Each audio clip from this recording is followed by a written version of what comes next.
Already लोगों को dental treatment से बहुत फोबिया है, यानी कि डेंटिस्ट से बहुत फोबिया है। तो इसीलिए हमारे लिए बहुत इम्पॉर्टेंट है कि हम उनको एक पेन फ्री डेंटल ट्रीटमेंट का एक्सपीरियंस दें। कुछ प्रोसीजर्स में जहाँ पर हमें लगता है कि ये प्रोसीजर में दर्द होगा तो हम लोकल एनेस्थीसिया देते हैं। Local anaesthesia comes in two forms, one is multi dose vial and other is single dose vial. So first is multi dose vial.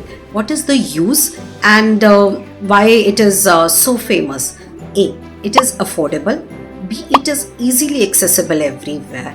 And the third part, it is, it can be used multiple times. What is the major disadvantage with the multi-use vial? It has a preservative which is called methylparaben. Methylparaben in 1980s was banned, but still आजकल companies फिर भी use कर रही हैं इसको। और इससे होता क्या है कि मिथाइल पैराबेन जब ऑक्सीजन के कांटेक्ट में आता है तो ये आपकी पीएच ऑल्टर कर देता है।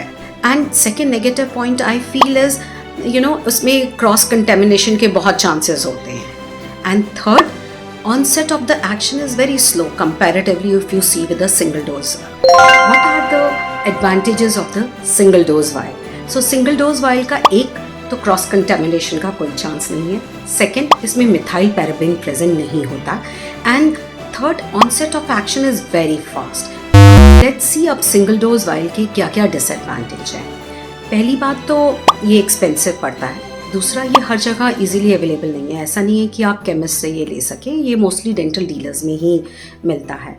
मैं हमेशा single dose while he prefer करती हूँ और होप सो आपका भी डेंटिस्ट वही करता हो, because it gives you a completely pain free experience.